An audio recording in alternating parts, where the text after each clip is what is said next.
Welcome to astro console. আজকের বিষয় বৃশ্চিক রাশি। বৃশ্চিক রাশির অষ্টমপতি ও একাদশপতি বুধদেব বক্রী হচ্ছেন ধনু ও বৃশ্চিক রাশিতে। তো তিনটে নক্ষত্রে তিনি গোচর করবেন। এই তিনটে নক্ষত্রের কি ফল হবে আমি সেই বিষয়ে আজকে আলোচনা করব। খুব ইম্পর্টেন্ট একটা বিষয় বুধের বক্রী হওয়াটা। বুধ ছোট গ্রহ হলেও আমাদের জন্য খুব ইম্পর্টেন্ট, কারণ অষ্টমপতি আর একাদশপতি লাভের ঘর, ইনকামের ঘর, উপার্জনের ঘর, তাই ইম্পর্টেন্ট তো বটেই। তাই এটা নিয়ে আলোচনা করতেই হবে। বক্রী বুধ গ্রহ তোমাদের জন্য যে বার্তা আনছেন সেটা হলো যে কিছু পেন্ডিং কর্ম যেগুলো তোমরা পেন্ডিং রেখেছো এতদিন পর্যন্ত, বছরের শেষ বেলাতে যে পেন্ডিং কাজগুলো আছে, যে আনফিনিশড কাজগুলো আছে সেগুলো তোমরা ফিনিশ করবে, এই বার্তা বুধদেব দিতে চাইছেন। এবং বুধ হচ্ছেন মিডিয়ার কারক।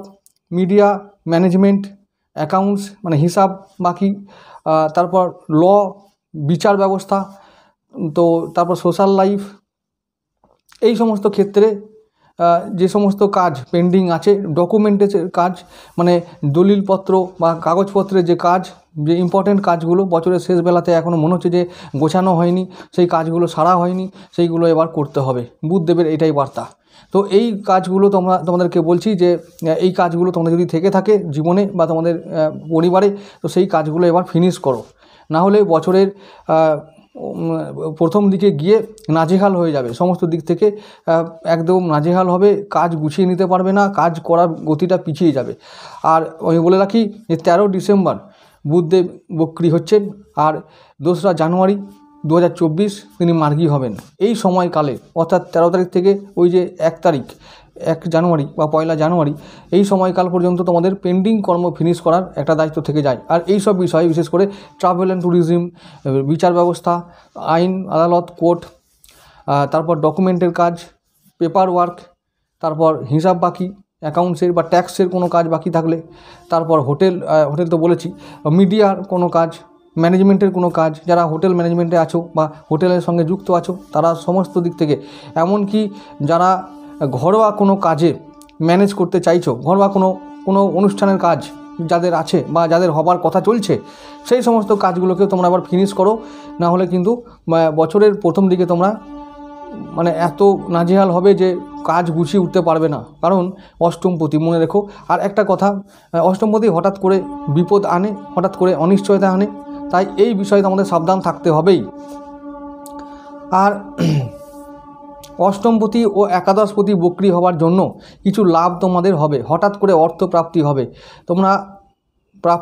তোমাদের হবে ঋণ থেকে, লোন থেকে, বিমা থেকে, লটারি থেকে প্রাপ্তি হবে। তোমরা এগুলো থেকে ট্রাই করো। আর কোনো অজানা সোর্স থেকে তোমাদের লাভ হবে, অর্থ লাভ হবে, কিছু যোগাযোগ তৈরি হবে, যে যোগাযোগগুলোকে তোমাদের জীবনে এগিয়ে যেতে সাহায্য করবে। কোনো মানুষের সঙ্গে, কোনো ইম্পর্টেন্ট মানুষের সঙ্গে যোগাযোগ হবে। আর বুধদেব যখন পূর্বসারা নক্ষত্রে বক্রী হবেন তখন শুক্র আর বুধের একটা কম্বিনেশন হবে। শুক্র হচ্ছে যে সবসময় মনে রেখো যে এমন একটা গ্রহ যে লাক্সারি দেয়, যে ঐশ্বর্য দেয়, কামনা বাসনা দেয়। তো এই কামনা বাসনা লাক্সারির জন্য কিছু খরচ হতে পারে, আবার এই জায়গায় কিছু প্রাপ্তি হতে পারে। কসমেটিক, জুয়েলারি, শুক্রের সংক্রান্ত যে সমস্ত জিনিস আছে সেগুলো নিয়ে তোমাদের খরচ হতে পারে। এবং দাম্পত্য জীবনের কারক, যেহেতু শুক্র তোমাদের দাম্পত্য ভাবের কারক, তাই দাম্পত্য জীবনের জন্য তোমাদের কিছু খরচ হতে পারে। আর এবার আসছি মূলা নক্ষত্রে। যখন বুধদেব মূলা নক্ষত্রে থাকবে তখন তিনি চাইবেন যে খুব নিয়ম অনুসারে সমস্ত কাজকে কমপ্লিট করে, অনেক পরীক্ষার মধ্য দিয়ে ধৈর্য রেখে, বাণী ও ব্যবহারকে নিয়ন্ত্রণে রেখে তোমাদের যে কাজগুলো ফিনিশ করার কথা বলছি বা যে সেক্টরে কাজগুলো ফিনিশ করার কথা বলছি সেই কাজগুলো পুরোপুরি ফিনিশ করে, হ্যান্ডেল করে, ঠান্ডা মাথায় বাণী ও ব্যবহারকে নিয়ন্ত্রণে রেখে, সবার সঙ্গে যোগাযোগ ব্যবস্থা ও সুসম্পর্ক বজায় রেখে তোমরা কাজগুলোকে এগিয়ে নিয়ে চলবে। এই হলো বুধ যখন মূলায় থাকবে, এই হলো বার্তা। এরপরে আসছি জ্যেষ্ঠা নক্ষত্রে। বুধ যখন জ্যেষ্ঠা নক্ষত্রে থাকবে, বুধ তখন নিজের নক্ষত্রে থাকবে। বুধ তো বলেছি অর্থের কারক, তখন কিছু টাকা দিয়ে যাবে। তো টাকা দিয়ে যাবে তখনই যখন তোমরা সঠিকভাবে টাকাটাকে ম্যানেজ করবে। টাইম আর মানি যদি ম্যানেজ করতে পারো এবং এই যে আনফিনিশড কাজগুলো ফিনিশ করতে পারো সময়ের মধ্যে, তাহলে তোমরা অবশ্যই ওখান থেকে লাভবান হবে, কিছু লাভ তো করতেই পারবে। আর হঠাৎ করে অর্থপ্রাপ্তি সবার জন্য ঘটবে, তোমাদের বৃশ্চিক রাশির সমস্ত জাতক জাতিকাদের জন্য হঠাৎ অর্থপ্রাপ্তি হবেই। তো বৃশ্চিক রাশির জন্য এই বুধ বক্রী একটাই কথা বারবার বলবো যে শুভ ফল শুভ সঞ্চার আনছে, কিছু দিয়ে যাবে, দিয়ে যাওয়াটা বাকি রয়ে গেছে, সেই দিয়ে যাওয়াটা নির্ভর করবে সম্পূর্ণ তোমাদের উপর, তোমরা কতটা নিতে পারবে তার উপর ডিপেন্ড করবে। সুতরাং এটা একটা শুভ গোচর, তোমরা এই কাজগুলোর কথা মনে রেখো, এইগুলোর বিষয় মনে রাখলে তোমাদের অবশ্যই এই গোচর ফলটা শুভ হবে, শুভ ফল আনবে। তো যাক, এইটুকু থাক, নমস্কার।